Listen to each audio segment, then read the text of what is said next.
to foster to more culturally rooted and inclusive education system by emphasizing the use of mother tongue and local language in early education, supporting the three-language formula, promoting classical and tribal languages, and leveraging technology. The policy aims to preserve Indian linguistic heritage while enhancing learning outcomes and cultural understanding among the students.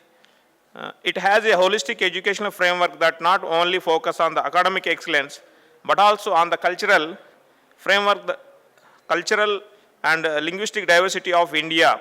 By integrating Indian languages, arts and culture into the educational system, the policy aims to create a well-rounded individuals who appreciate their heritage and contribute to its preservation and evaluation. And the policy has a comprehensive approach to promoting Indian languages, aims to preserve and enrich India's linguistic heritage while improving educational outcome by focusing on the use of mother tongue in early education, reinforcing the three-language formula, supporting classical and tribal languages. All those things comes here, and brief abstract here. And next one, incorporating of Indian languages in NAP 2020.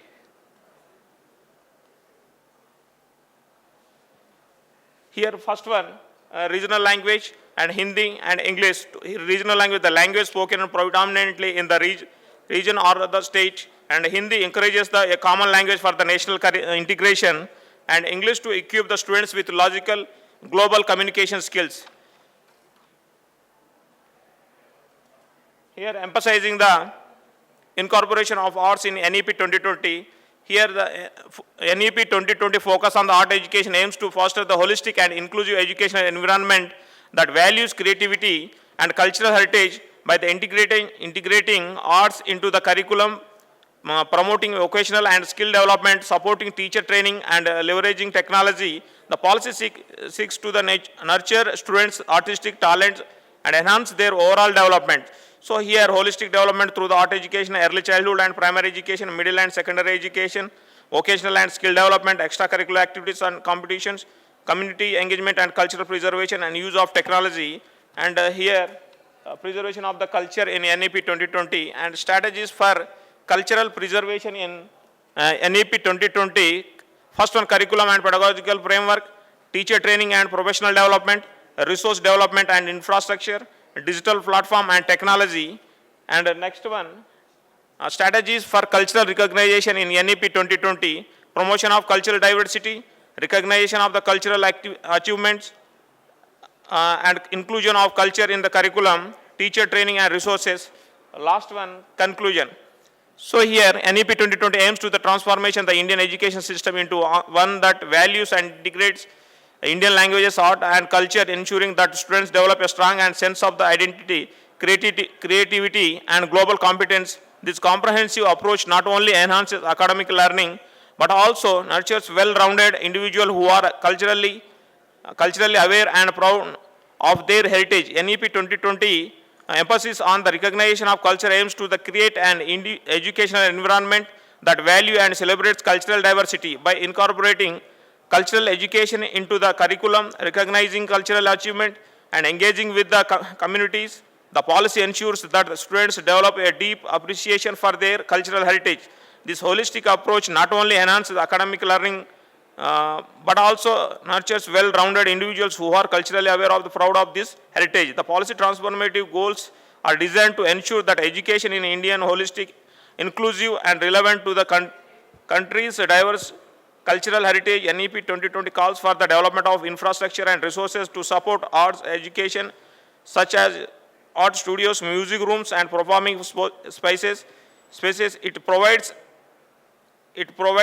holistic and multidisciplinary education that includes the study of Indian languages, art, and culture, fostering well-rounded individuals who are culturally aware and proficient, and encourage their creativity, innovation, and critical thinking through integration of arts, culture, education, equipped students with essential skills for the 21st century. Thank you, one and all. Thank you, sir. Thank you so much. Now I would request Dr. Mandala Chandrasekhar Gaud and Dr. Suresh Anuganti from Department of Education, Central University of Karnataka to have a presentation on curricular integration of essential subjects, skills and capacities in enhancing education for 21st century. Welcome, sir.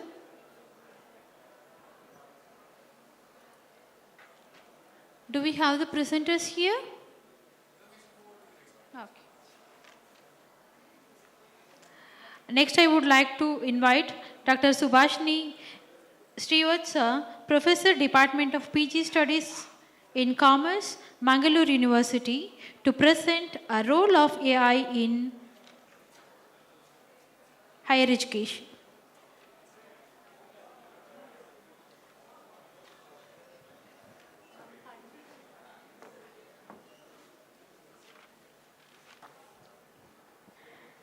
Respected Chairperson, Rapporteur, and my dear fellow colleagues.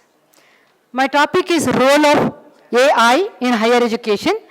This is a study on postgraduate students of Mangalore University.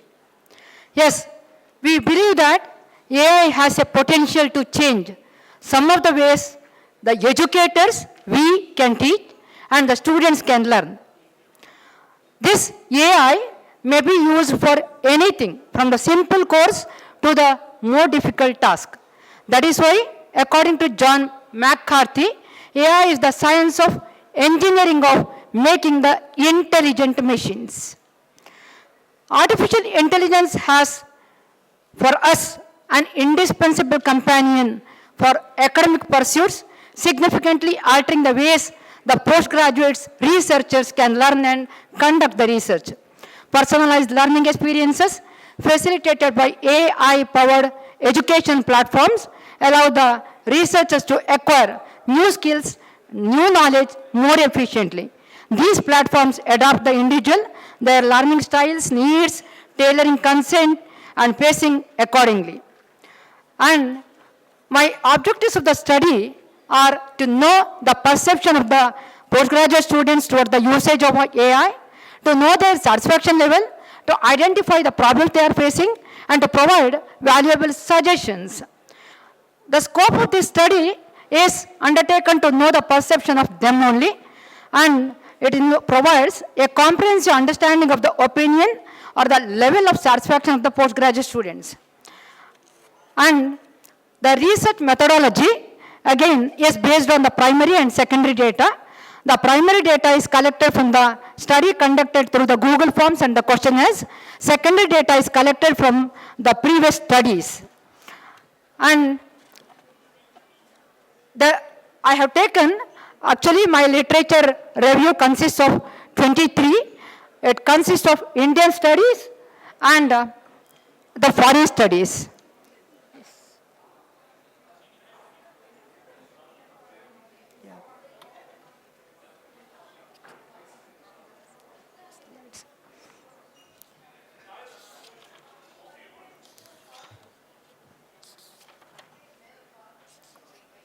Come to the types of AI. Here, I have taken some of the components of AI. One is very weak AI. And this weak AI actually is a very rigid AI which cannot perform beyond the limitations. Second is general AI. It can understand and learn and apply the knowledge across the various domains. Super intelligent AI. These capabilities include ability to think, to reason, plan, and to make the judgment. Reactive machines are there.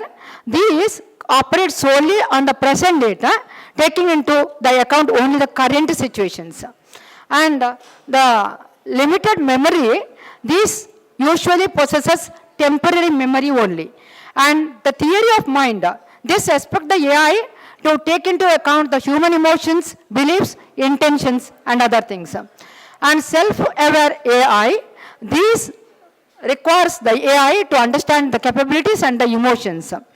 And some of the issues in AI are with regard to the challenges, interdisciplinary collaborations, ethical considerations in research, skill development, and lifelong learning, global perspectives in research, AI in creativity, and the innovations. And regarding the survey data, if you take, actually I took the response from 100 postgraduate students. These students, from the arts, 26 students, from the commerce discipline, 61 students, science, 19 students. These students are selected from the postgraduate centers of the Mangalore University, some 15 colleges and the postgraduate centers. And the overall awareness of the artificial intelligence among these students, if you see, you can see the table 2, that shows that there is a very high level 32 students, moderate level 36 students, and very high 12 students. So this shows that there is a high level of awareness about the AI among all the postgraduate students. And if you see the most utilized tool among them, I was thinking that Grammarly might have been used by them the most, but which is not so. Here it shows that actually that is ChatGPT and Google Assistant. These two are used by major number of the respondents. And table 4 shows the usage pattern, that how frequently they use the AI. So regarding the usage for their work, that is daily, weekly, fortnightly, that we can see that daily 33 respondents, weekly 24 respondents use. This shows that they are very convenient in the usage of AI. Now come to the satisfaction level of AI. That also can be seen that highly satisfied respondents are 25, satisfied respondents are 43. That also shows that the high level of satisfaction. And if you see the adaptability, that also excellent and good. Table 6 shows that 71% are very adaptable. And kinds of problems, table 7 shows the kinds of problems that are that privacy and data security, technical glitches, lack of user-friendly approaches, compatible issues, and sometimes some 10 respondents shows that it is the lack of awareness.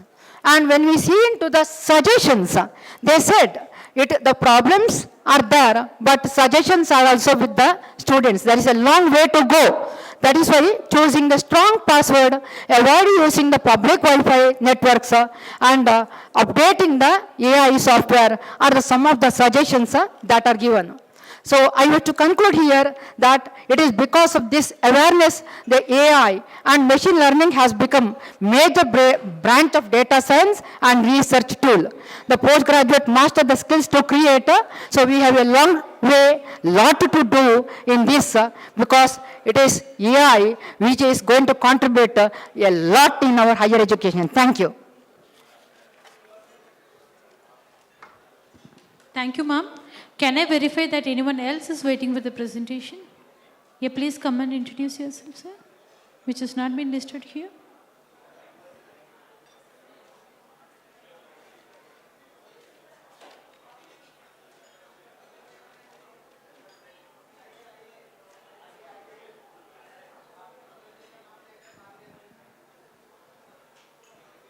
Sir, please introduce yourself and your title because you are not listed here.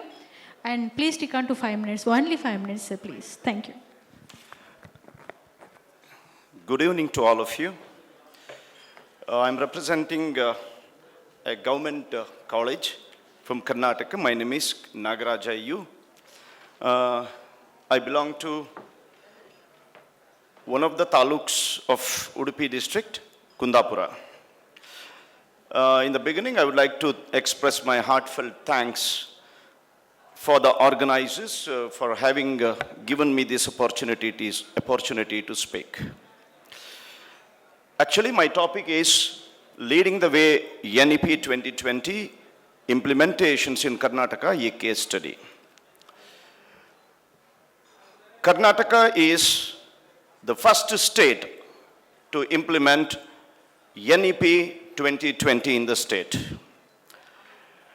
When we just go by the NEP and the Indian education system, we know that Indian education system is really rich.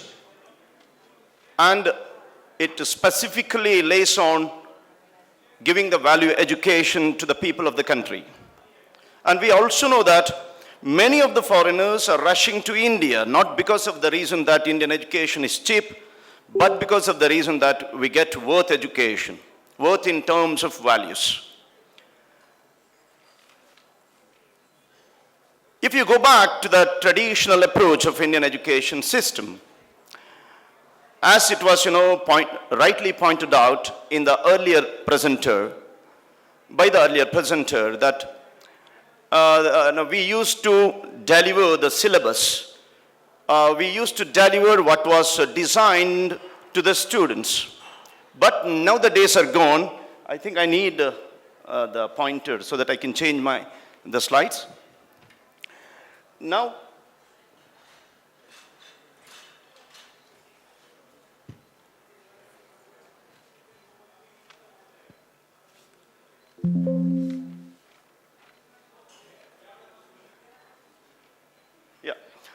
what I'll be doing is I'll just concentrate on the topic, and I have tried to list out the key ingredients of the NEP and what are the dracuna of NEP 2020, what I personally felt, and speaking to the stakeholders and what the stakeholders have felt, I'm going to bring it before you.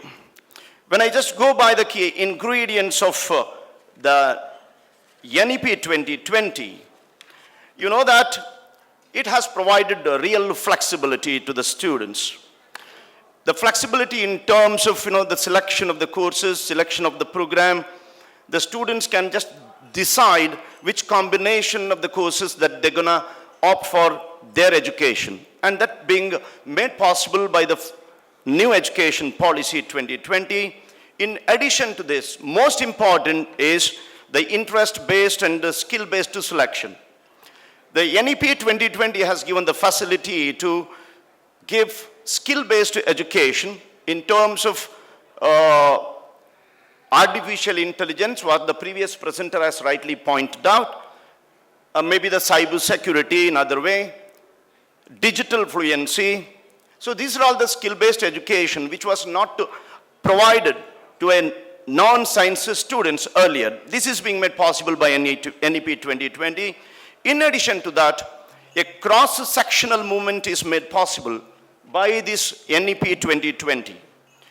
The courses are becoming interdisciplinary, the programs are becoming interdisciplinary, they can just shift from one course to another course. That is a wonderful thing which is being inserted in NEP 2020. In addition to that, a continuous and formative assessment is taking place. What is continuous and formative assessment? Earlier, the assessment used to take place at the end of the program. Now it is not. The assessment is continuously taking place. The assessment is not only done by the teacher, but also by the peer friends. The peer group also assess the caliber of the student. This is a wonderful thing. In addition to that, a dual learning approach has been inserted in this NEP. These are all the positive things what I have noted as far as the NEP is concerned. But in addition to these positive things in NEP, I have even pointed out certain defects that has to be taken care by the designers. There is a sudden and urgent need to change the mindset of the stakeholders. Who are the stakeholders? We know the students, the teachers. The teachers do believe that NEP has eaten up their workload that has to be eradicated. NEP has not at all eaten up the workload of the teachers. That has to be taken into consideration. And because of these teachers not aiming at becoming gurus, this is a negative thing which is happening, which makes the students select the courses which are designed and set to them by the teachers. That should not take place. Teacher has to give the complete liberty to the student to make a selection of the course of their own, of their choice. And there is an urgent need to have a pedagogical shift in terms of re-educating the students. There is an infrastructural limitations as well. Madam said artificial intelligence is one of the subjects, one of the courses that students has to be given an education. When I say artificial intelligence, who is teaching the artificial intelligence? That is the question. A subject has to be taught by a teacher who has learned the subject. A teacher should not select a subject because of the reason that there is a fall in the workload. Instead, the teacher has to select based on the skills that the teacher has. That is very, very important. If this is not done, the implementation of NEP will never be a successful one. So that has to be taken into consideration. 2 minutes, ma'am. In addition to that, the syllabus is also overloaded. That has to be taken care. And there is a shortage of trained professionals, and there should not be any ambiguity in terms of the duration of the program. There is a negative propaganda which is also going on that the course is of 5 years, 4 years, 5 years. That has to be taken care.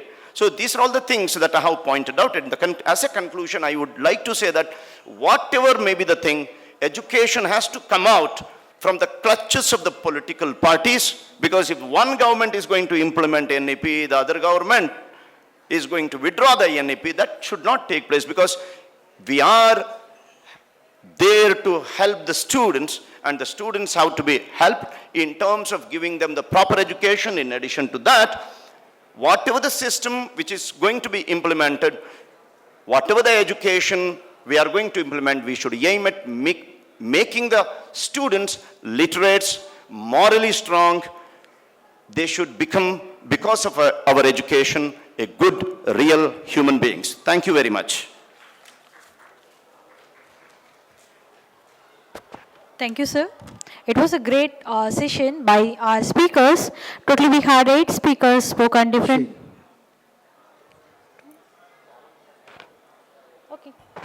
Ma'am, please introduce yourself and please present it and stick on to the timing, please. Good evening to all. Myself is Dr. Soumya, Department of Kannada, Central University of Kerala. Today I am presenting the paper on the topic on language and literature in higher education, challenges and possibilities.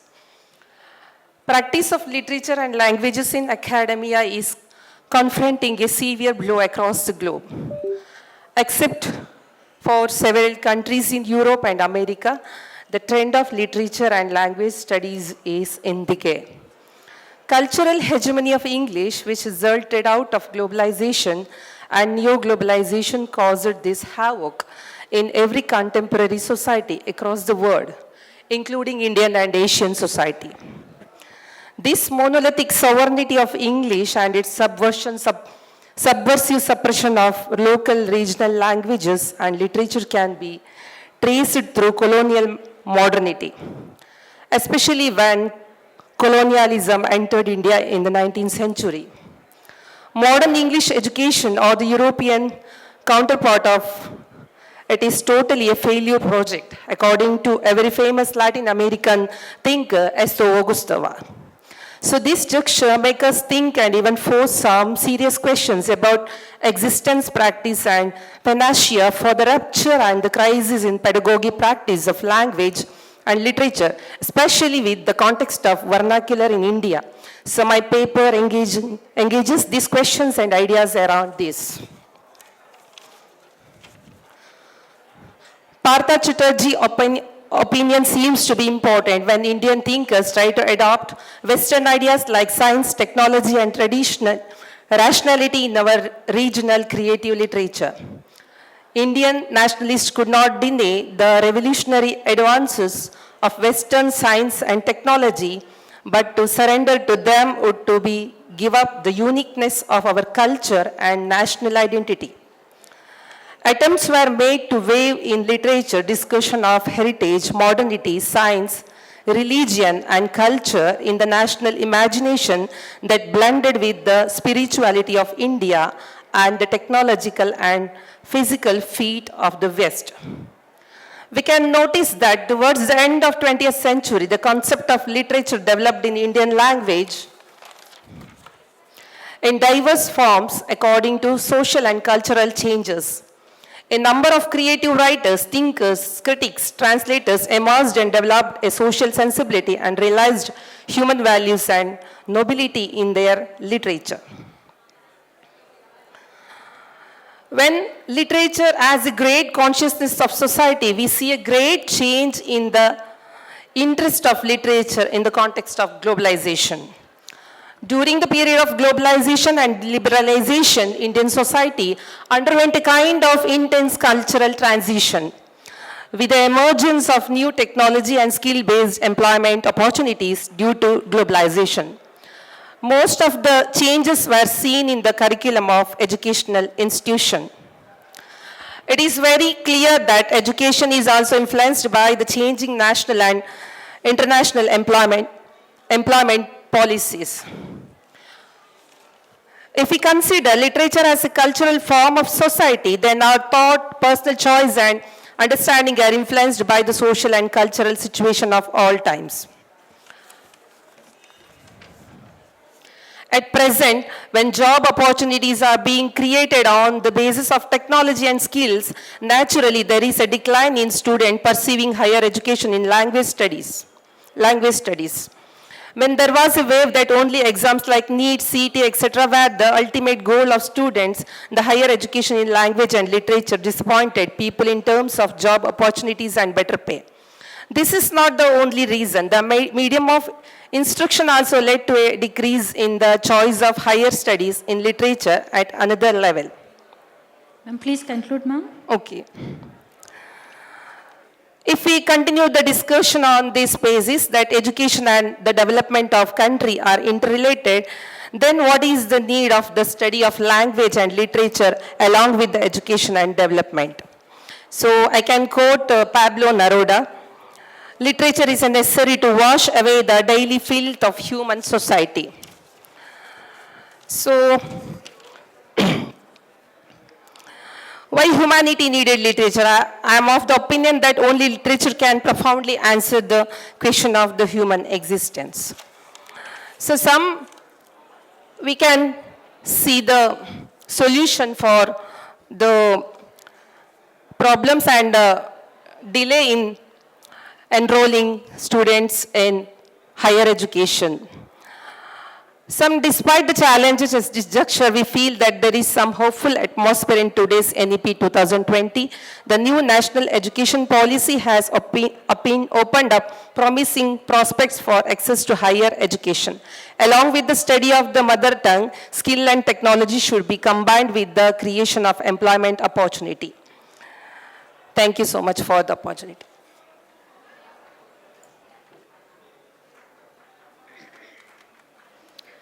Thank you very much, ma'am. And we had totally 9 presentations from various presenters from various parts of India. Now, I would request our chair of the session to please make a note of it. Thank you.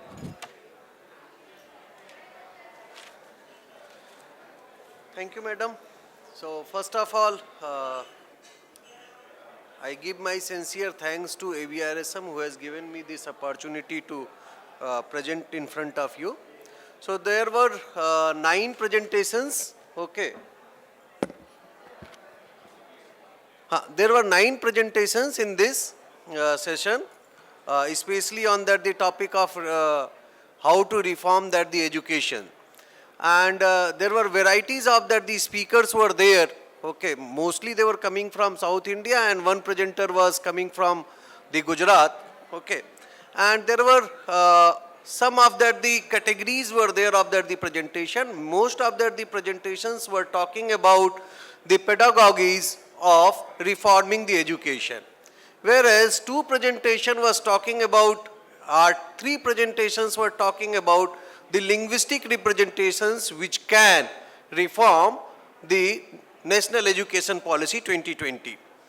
So, starting from the first presenter, Dr. Dinesh Kapadia, he was talking about the historical perspective, from historical perspective of the education what we had, and how did this historical perspective of education or the knowledge system what we had, how it had been deteriorated over a period of time, especially started from the Mughal period and then the Macaulay's, okay, education policies, how it has deteriorated, and the very first thing that what Macaulayan education policy has destroyed our education policy, or tried to destroy our education policy, okay, just to reduce two things. One is that the culture and another is that is Sanskriti. So first of all that they have said, okay, there is no role of these two things, okay, for that the education and everything is what, okay, we are talking about in the name of the colonial language as well as that the science and technology, not coming from our culture and that the holistic picture what we had in that the previous. He has quoted a very nice thing about that the Chanakya, what it was in the previous itself, okay, if you are not educating your kids, just not for that getting a degrees, okay, in the schools and all, but if you are not giving a meaningful education to your kid and to your society, actually you are not taking your responsibility and you are doing a big crime. So coming from that, okay, now the second presenter that Dr. K. Pradeep, he was talking about neuro-linguistic programming actually, and he was talking about that the different, multidisciplinary approach in which psychology is also coming into that how do we have, okay, the channelization of our knowledge and our learning in the brain, and what kind of things which triggers and what kind of things, okay, we remember the most. We have one example, like now we have some small slogans and memes and all are there, and which are very relevant and which we use so oftenly rather than the long, okay, studied material. So what way that we can integrate, okay, such kind of programmings and such kind of learning which can reduce the burden of the learning and understanding, and we can enhance our learning. Then Dr. Prashida was talking about philosophical understanding of that, and she was giving a lot understanding about that the meaning of knowledge is very much important rather than, okay, just completing certain kinds of syllabus and all, and that is what she was talking about. Okay, how does that this meaning, okay, which students can inhale and can understand by themselves and can imbibe with them so that they can enjoy their learnings and all. And then the another presenter, Dr. Balambika, she was talking about, okay, how does that Srimad Bhagavad Gita is still relevant? What was that the small part of Srimad Mahabharat, okay, Srimad Bhagavad Gita was the small part of Mahabharat, and that became the leading aspect of understanding and learning. She was talking about a relationship of a guru and Shishya. So you see that Arjun was a Shishya of Krishna, but on the same time he was a Mitra, the greatest Mitra.